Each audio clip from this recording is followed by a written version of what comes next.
So let me just tell you a little bit about Martin. Martin is a musician, composer, and music historian. He's from Long Beach, California, Los Angeles area growing up. And his specialty is pre-Hispanic music and musical instruments.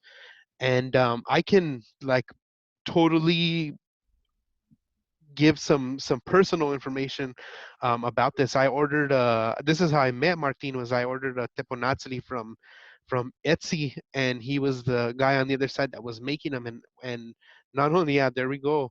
Not only whenever I received the instrument was it amazing, but his follow up was awesome. I told him that what I was going to be using it for, and he was like, dude, let me help, let me join you, and it was just a great reaction. And so his musicianship and crafting is amazing. And so that's like just Yes. my personal experience with him. And but he has a lot of knowledge. He's been doing it for a long time. It was since the 60s. um 75. 75, sorry. He's 70, and so he's also played music all over the place, from Central America to other places around the world. Um, he has also been he is also part of a band called Mexica, that performs as well. And today he's here to share some knowledge with us in regard to ancient Mexican music and instruments. And so I'm going to go ahead and pass it over to Martin so he can go ahead and get the presentation going, and that way we don't miss out on any time for questions and whatnot. So please, if you can direct your attention, and then also make sure you guys stay on mute. Thank you so much. Good afternoon, everybody. I rarely look down at notes, but I'm gonna look at some notes because what I love to do is to me, a lot of things relate to one another. And I'll be talking about something going, dun, dun, dun, dun. Oh, that's right. And I forgot to tell you, dun, dun, dun, dun, dun, dun. And next thing you know, we're going to be here 3 days. So it's going to be a real, so I'm going to try to be real tight. And so you're going to see me looking down every once in a while because I think it looks, I don't think it looks good, but here you go. I don't like headphones either, but here we are. I'm going to play for you, okay?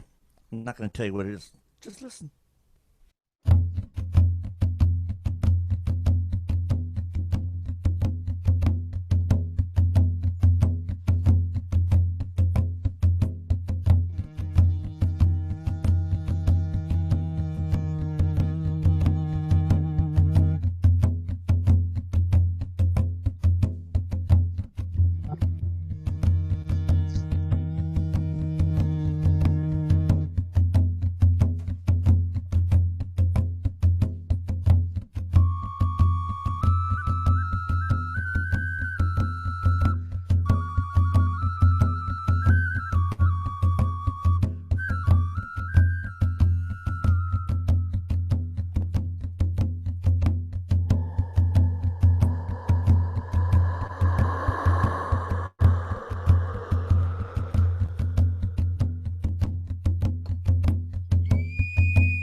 Gracias.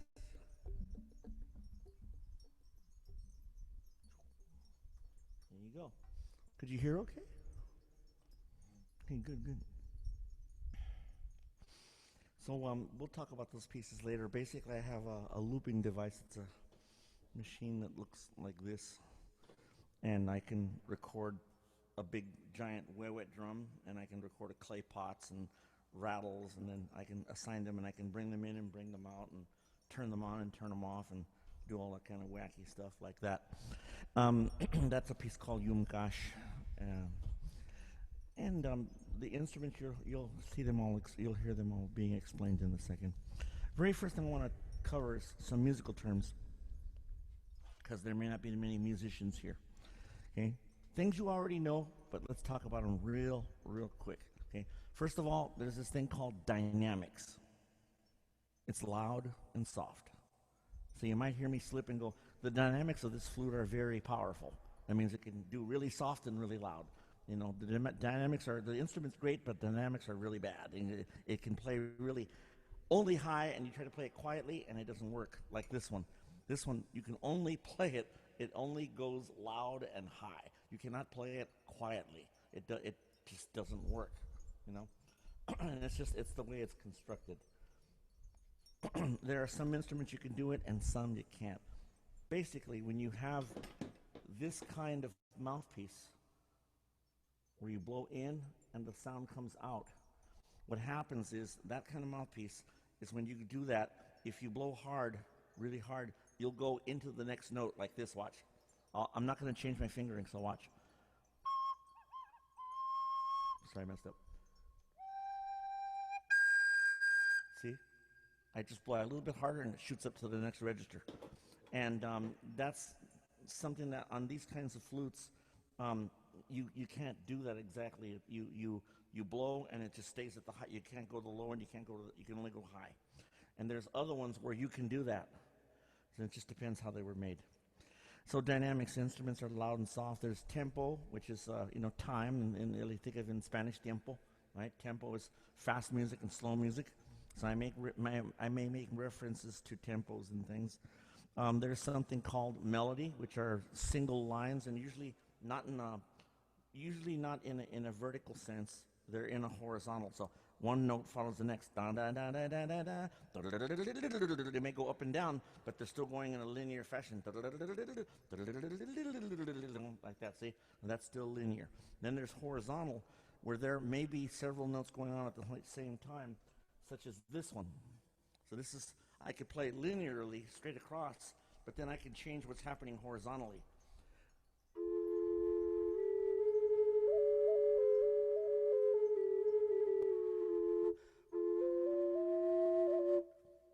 Really neat, because that means I can hold the low one and on top, like you hear the bagpipes, like that, right? So there's melody, and then there's melodies where there's single melodies, there's sometimes double, there's sometimes triple, there's sometimes, there's all these melodies could be going on at the same time, which is called polyphonic. Poly for many, phonic for sound, many sounds. And then there's rhythm, of course. Okay, and we're in a modern age where we get a musical term really messed up. You ever hear when people say, "What do you do for a living?" I make beats. It's a bad term. It's a wrong term. Here's the beat.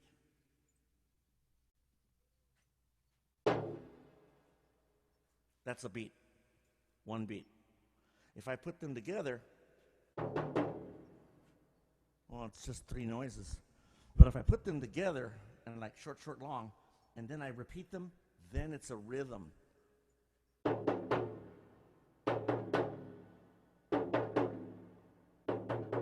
What happens in modern music, you hear boom, chicka boom, boom, chicka boom, chicka boom, boom, right? Let's say that's a groove you're doing. But really, all they're doing is this doom, chicka doom, doom. Then they cut it and paste it and make sure it goes doom, chicka doom, doom, chicka doom, doom, chicka doom, doom. You pay $30 to hear that all night long, the same rhythm. Hey, this is really cool, man. It's the same rhythm, you know, and that's good. Okay, so that's rhythm. Okay, not to. So we got to throw that word out, beat.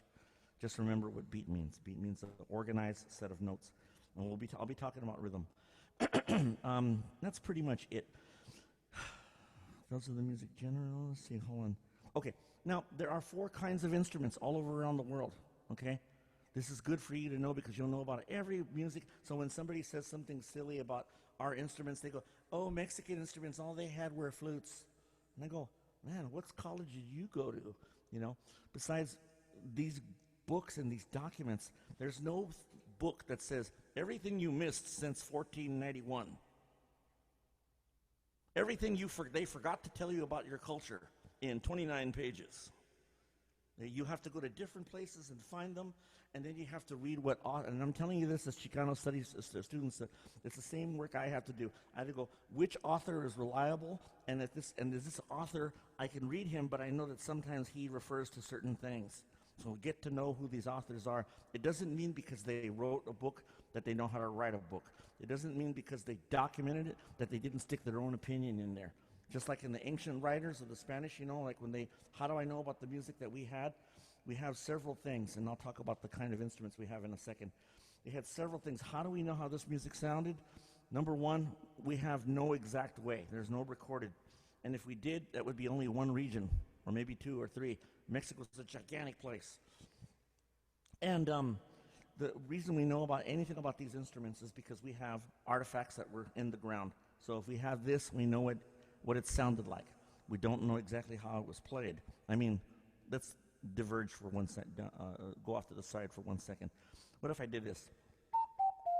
But then another guy comes on and does this. Hear the difference? I'll turn the effect off.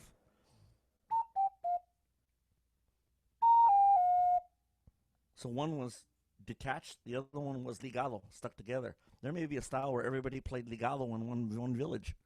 So maybe somebody else rolled their tongue.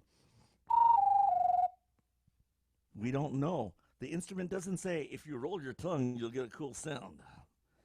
So you have to rely on your human being, you know. Or how about this one?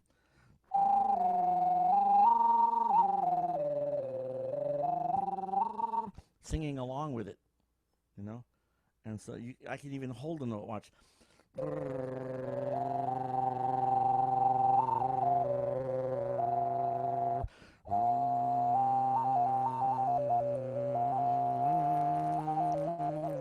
Who knows what they did? We don't know. The instrument doesn't tell us.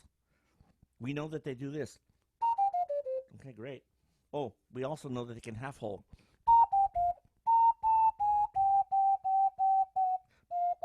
So it doesn't just get 5 notes, it gets microtones. We don't know what they did.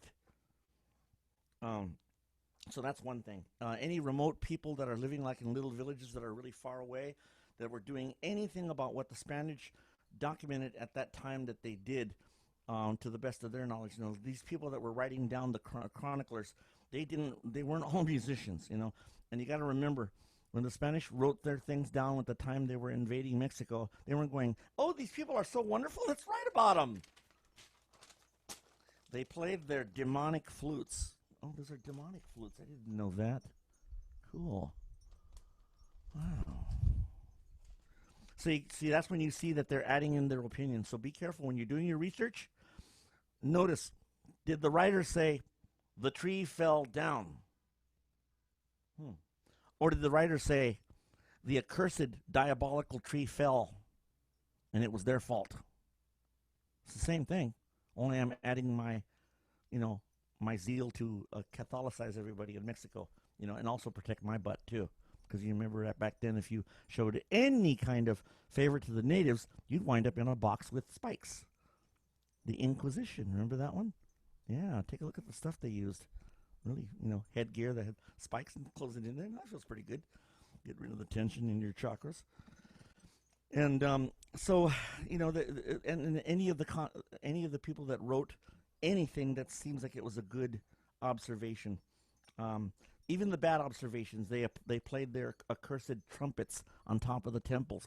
We know they played the seashells on the temple. See, so try to read through that, but then throw the bull out. I always say when you're going to do research on anything about Asia, Native America, or Africa, always, you know how they say put a little salt on it? I say no, put some chile on it to cleanse it. Look at who the authors is. I had a really negative experience as a father, um, trying to find books. I thought, well, books are books, and somebody must have written it down. There's got to be stories about our people. And I was finding the Reachhole Rain story. Oh, wow. A traditional story about Reachhole people by Mark Schwarzenkoff and Anna Hanachtenberg. And I thought, okay, that's cool, but where are our people writing about our stories? You know? It's still to this day, my daughter's grown up already, but still to this day, I hardly come across any authors that are doing our own stuff. Where's our Chicano studies? Oh, I got married and then I left. I don't know. We gotta step on the gas and do something with these studies. Make it part of our lives. Make it, we defend ourselves and with our knowledge. So going back to the instruments, there were 4 types of instruments all over the world. All over. There's only 4. Number 1 is the voice, and of course you have different languages in Mexico. In ancient times, there was something like we're just talking about Mexico. There was something like 250 different indigenous languages. Okay, a lot of them were branches of another, like the Mayans. I believe it's 24 different dialects of the Mayan language. So it's like the same language, but 24 different versions, and there's different ways of speaking. Nahuatl, not Nahuatl, Nahuatl. And so you got voices, okay, and all different ways of singing. Who knows how they sing? Um, Number 2, the string instruments. I got to show you this. So let me get it out. Because I never take it out until the last second. If you know what a gourd is a big, round pumpkin plant. You hollow it out, take out the seeds and everything, and you've got a hollow body, like the hollow body of a guitar with a hole in it. And then you put the neck of the guitar and the string, and you place it on top of the body. Now, I don't have any ones that are small enough, but let's use this one. Got a hole in the middle just like a guitar. I'm going to put it, see how the guitar looks? And in ancient times, they played with 1, and the Huicholos usually use 2 arrows. But you put it and you play like this. Why do you use this? Because it's a resonator, resonador, to re-sound something, to repeat the sound. Repeat the sound, resonador, resonate. So how am I repeating it? Well, look what happens. I'm going to play the sound in its original state. Now I'm going to add the resonator to re-sound it. It's going to get processed by this thing, and the volume will jump up. Now the instrument, you may have seen Brazilians play it like this. Bong, bong, bong, in the capoeira dance. You ever see that martial arts stuff? And that's an African instrument. But in Mexico, we play it like this, with the gourd on the ground. And this is a small bow. The bows that were used for this instrument's called tahuitol, in Durango with the Tepehuano people, and or gat, G-A-A-T. And it's always a gourd that's hollow. It's on top of the ground. The gourd's usually totally round, and these shaman bows, or whatever you call them, sacred bows, can be up to like 9-10 feet long. They don't function as hunting bows anymore, and there's just deep bass. This is I had a guy. I called this guy who made Native American bows, and I said I just wanted Native American style, any style. I can't get a hold of the ones from Mexico. So this is a natural orange wood. The string is deer skin. It's deer sinew. What a cool song, huh? Let me sing a song for you real quick. Let me teach it to you, because even though we can't play together or sing, I'm going to teach you a song. It's the song of the dawn. In other words, the planet Venus was looked at as the symbol of Quetzalcoatl, the feathered serpent, and wise man. And the song goes like this: So doggy. Say it with me, okay? So doggy. Then kijiru. Notice I didn't say doggy. I said doggy. I teach this to schools, and my kindergartners get it. All the little blonde-haired kids get it, and all the Asian kids, everybody, man. And we got to go so dagi. Then kijiru.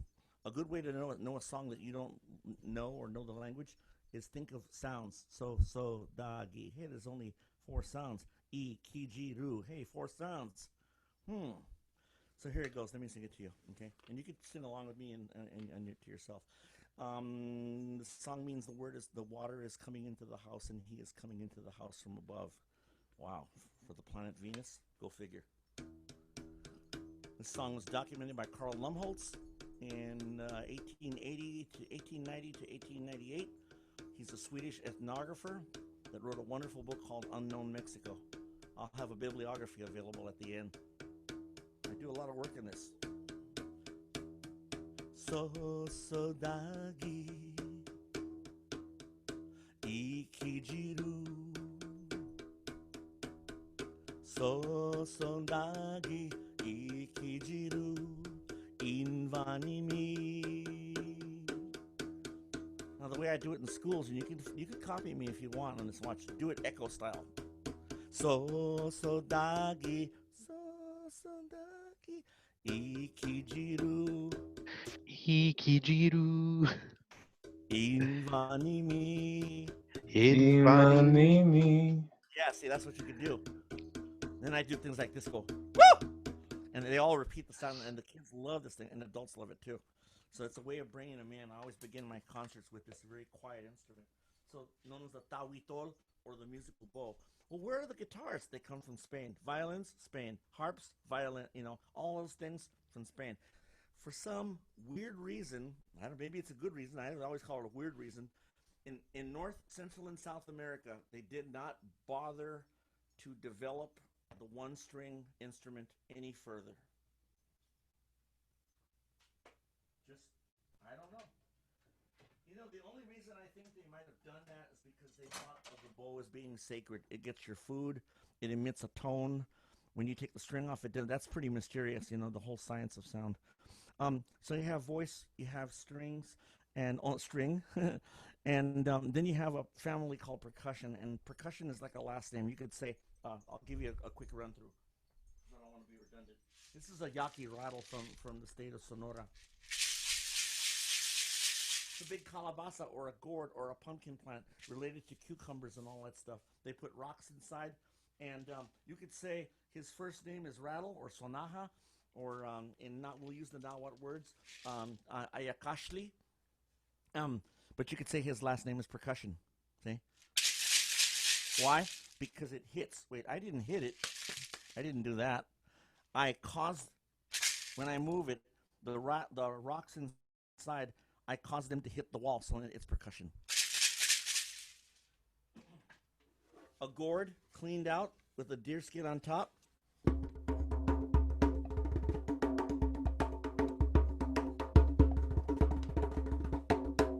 Pretty cool instrument, also known as a cayum, usually made of clay. The Mayans had these.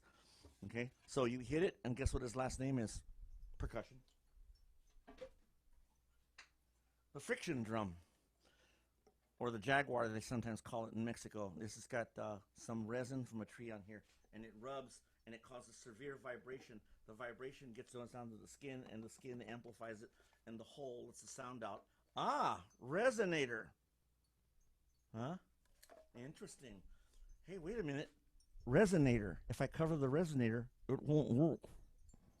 Some people want that.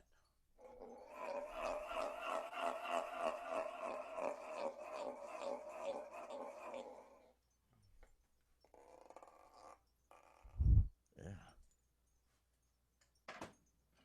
Now, because I swung it, it caused a vibration. The vibration didn't hit anything, but it went down and made it vibrate, and that's about as close to a percussion as we're going to get. That's a little outside the realm, right?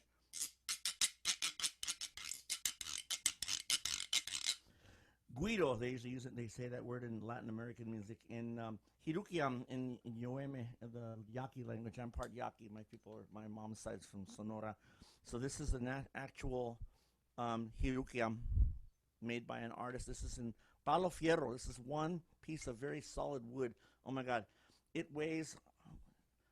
How can I relate to college students? I went to college. Let's see. It weighs about as much as one good-sized book. We don't use books. Let's see. It weighs about as much as an iPad. Yeah, there you go. How about that? Palo Fierro's cool. It's really heavy. So what happens with this housed percussion? I didn't hit it, but as I slow it down, I get multiple hits. But watch what happens. Listen. Did you hear that? It fell down and it hit the groove, so it hit its percussion. Turtle shells. You play here on the end because it vibrates. You know, like when you jump off a diving board, you see the board go like that? See how it's connected to the body? So it actually vibrates over here like that. So you play it with the side of the deer horn. Some people go, don't play with the pica, play it with the side.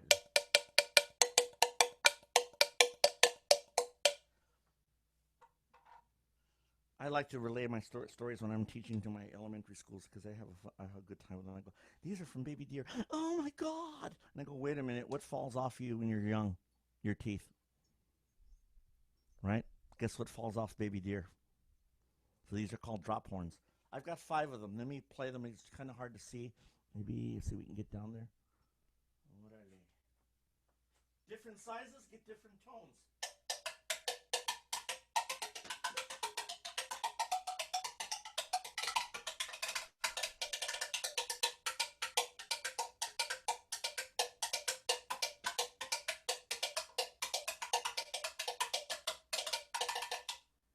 Pretty cool. Then there is the teponatzli, always carved. These are made from Don Maximino Ibarra. Man, I can't tell you. I thought they were going to be expensive. I told him I got $600, and he goes, "Well, I'm going to make you 2 of them." And I go, "Okay, but how much is it going to be, Don Max? I'll call you next week." Uh-oh, I found that different sticks yield different sounds. This is perfect when I'm doing the danza.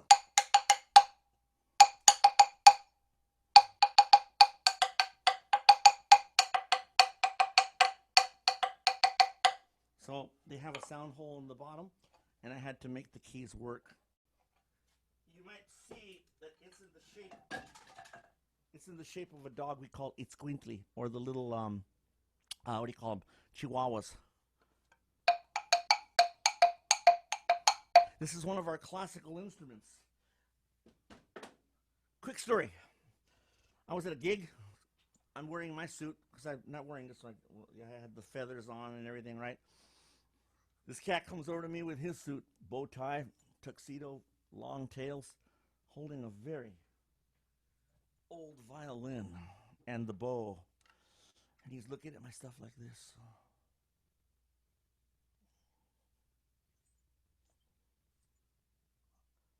Martine, you have such primitive stuff.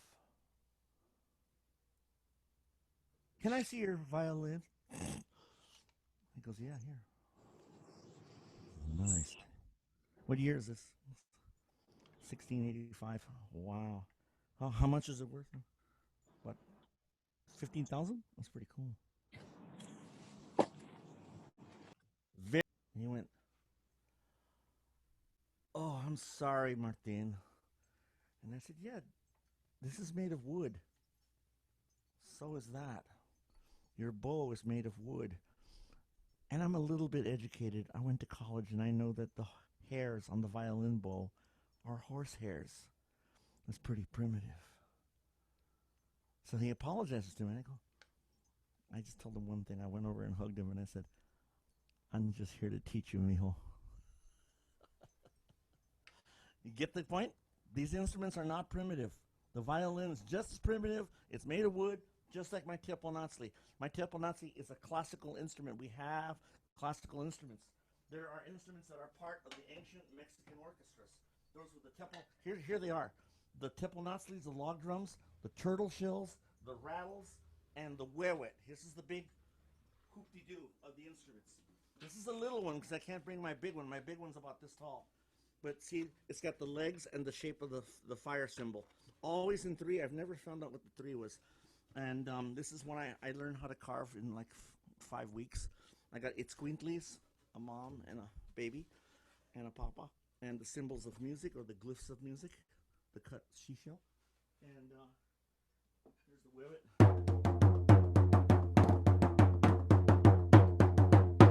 Pretty cool.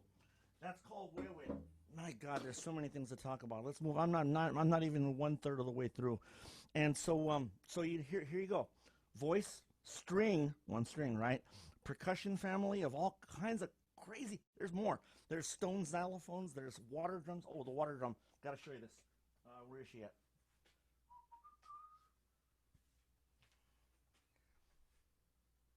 There it is. Get a gourd, clean it out, okay? And get a stick and cover it with hojas de elote, and then you get a pot of water. You let this float in the water. I'm doing something very dangerous. I don't usually do this. With total respect, whiwet. I had to put my foot on top of my whiwet. So when I play it outside the water,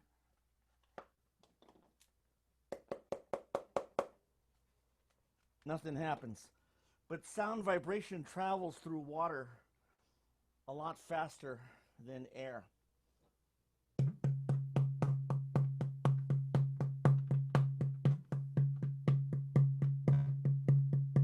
If you stick your hand under the water, you'll feel the vibration go up your arm. And guess what's inside your arm that's liquid? Blood. And your blood vibrates too. And I get a lot of people do this. One time somebody said, I'm in a hurry, Martin, I really got to go. And I was trying to get this gig, right, in San Francisco. And I said, try my water drums just for a second. I think you'll like them. And watch my face. This is what everybody does this. When they get on my drums, they get on my turtles, they get on my teponazlis, they go wild. They get on the water drums and they do this.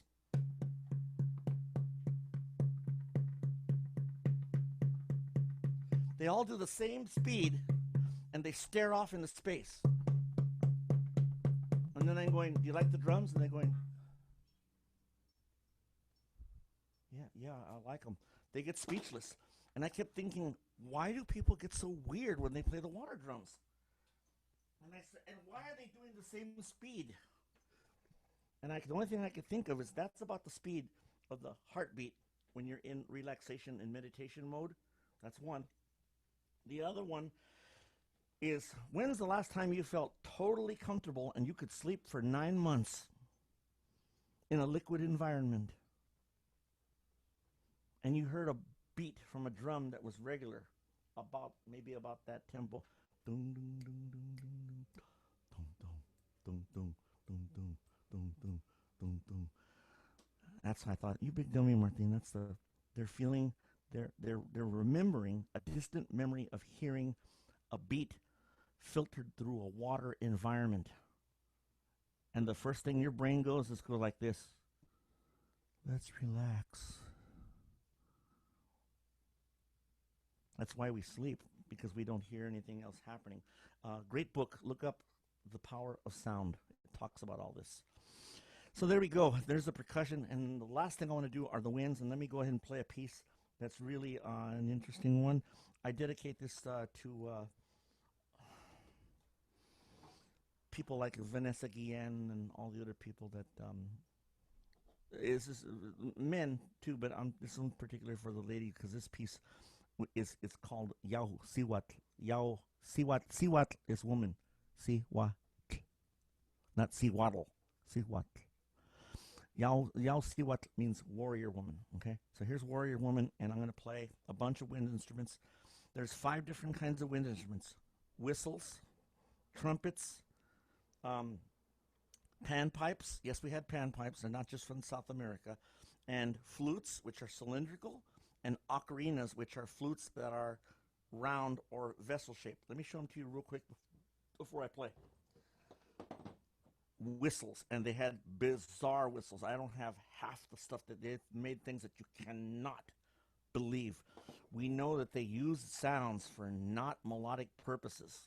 They use sounds to do things to your body, to your brain, to your state of awareness. And I'm not talking new age belief and phony things. I'm talking about actual documented stuff. This is crazy what you're going to hear. Then there are so there's the whistles that make all kinds of sounds. There are the trumpets, and I'll play those. Let's see. There's gourd ones, big long gourds. There's the she shells. The panpipe, I only have one because I don't have the clay ones. And the flutes, they're single, double, triple, and quadruple. And not only that, they came in different tunings. I thought they only used the black notes of the piano. No, because you didn't do your homework. But now you know. You know more than everybody else does. So here we go.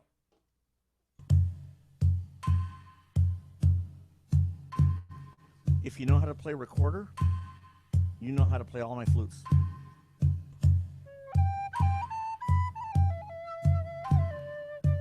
Same technique. Stick in mouth, exhale.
Aliva, hope you enjoyed that.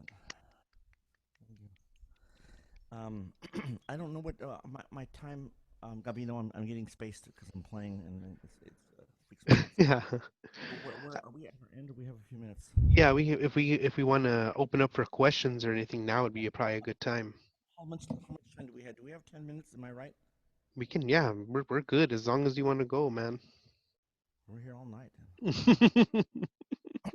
I have so many things to say, and it's not just about the instruments. I mean, I have. Um,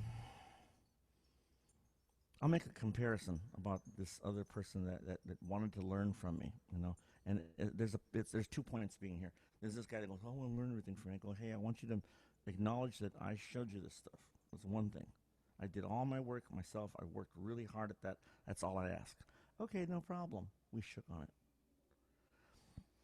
Then when he started saying that he could make some money off this and do things, all of a sudden he was a master and found a reason to get mad at me, and then started using my research in other places and posting it.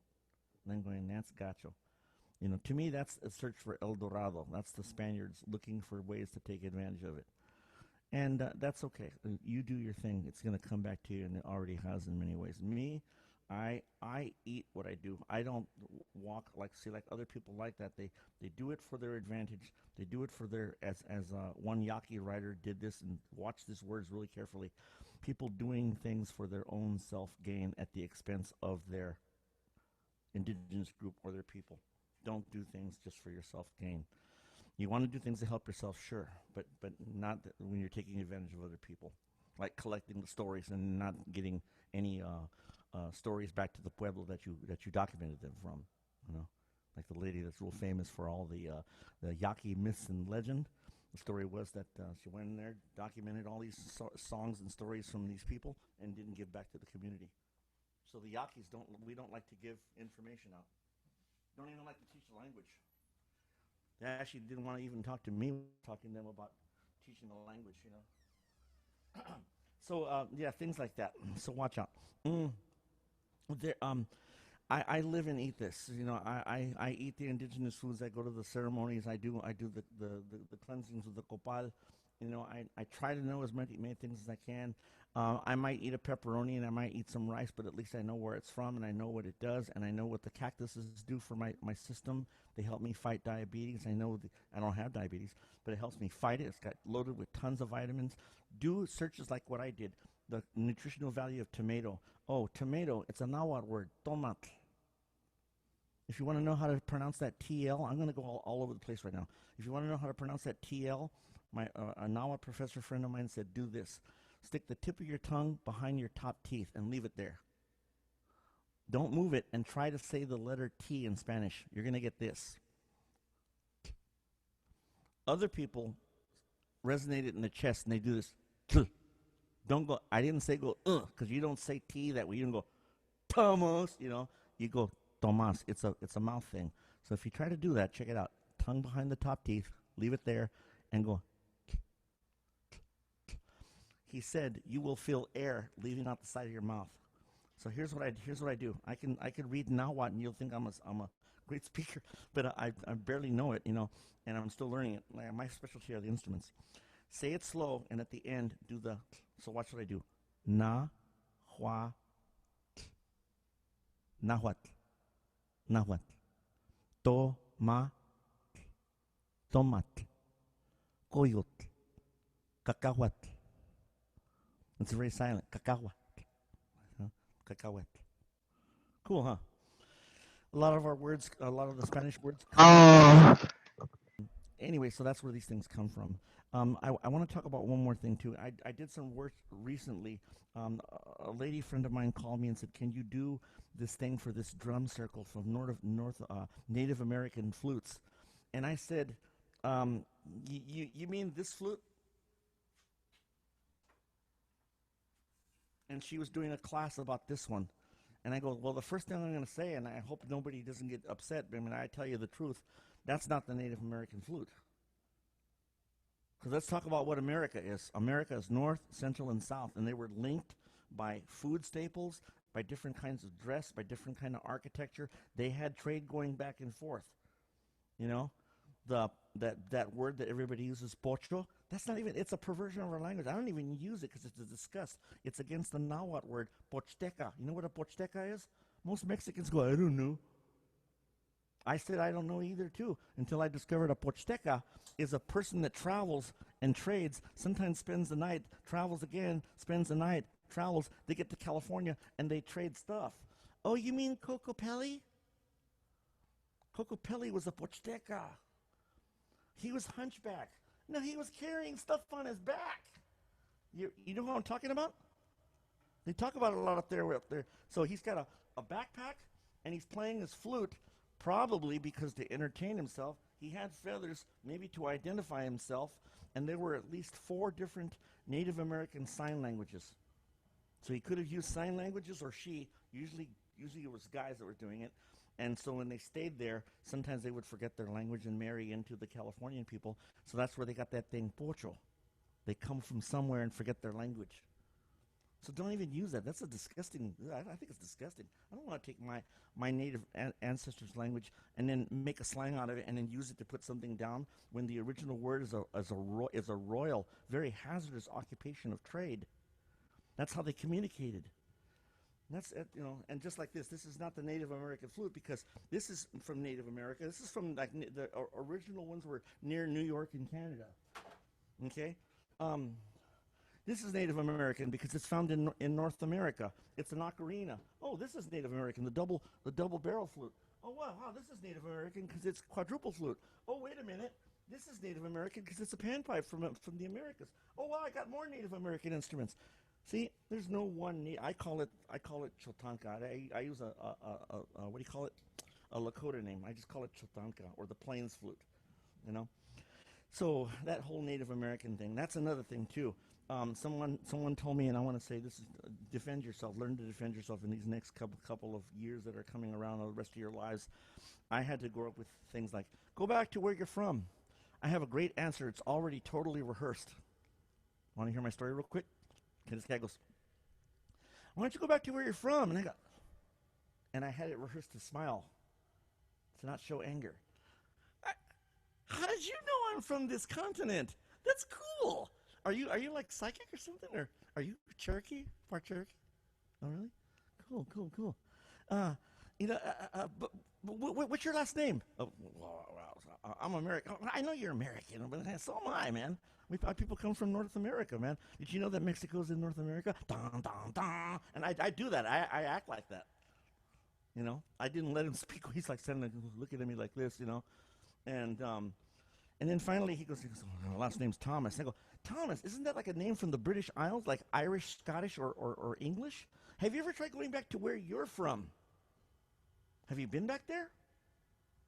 I'll tell you where I'm going to go right now, bro. I'm going to go back to where I'm from. I'm going back home. My home it's in Long Beach, and it's a little house on the North American continent. A little far away from Mexico, but it's still North American. So I never really left where I live.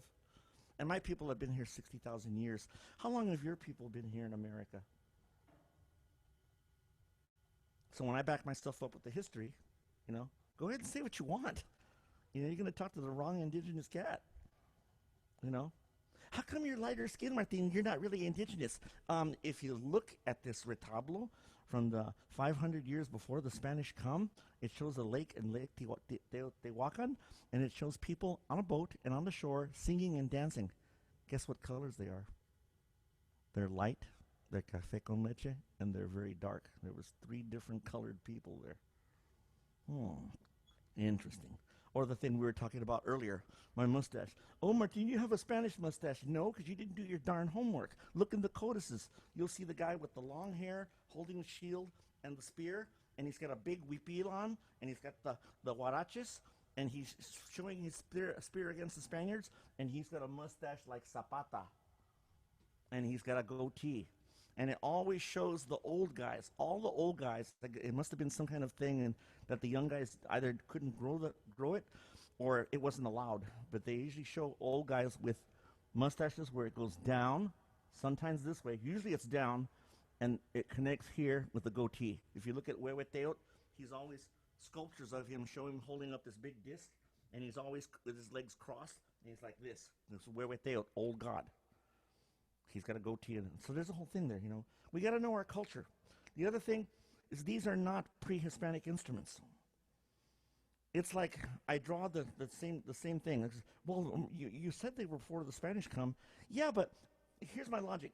Why am I going to name my instruments, my Mexican instruments, my Guatemalan instruments, my Mayan, my Yaqui, my Totonac, my Toltec, my whatever? Why am I going to name my instruments with the culture that tried to destroy us?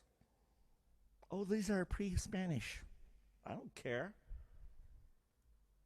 These are Mexican instruments. These are Guatemalan. These are Central American. That's where I come from, on that. And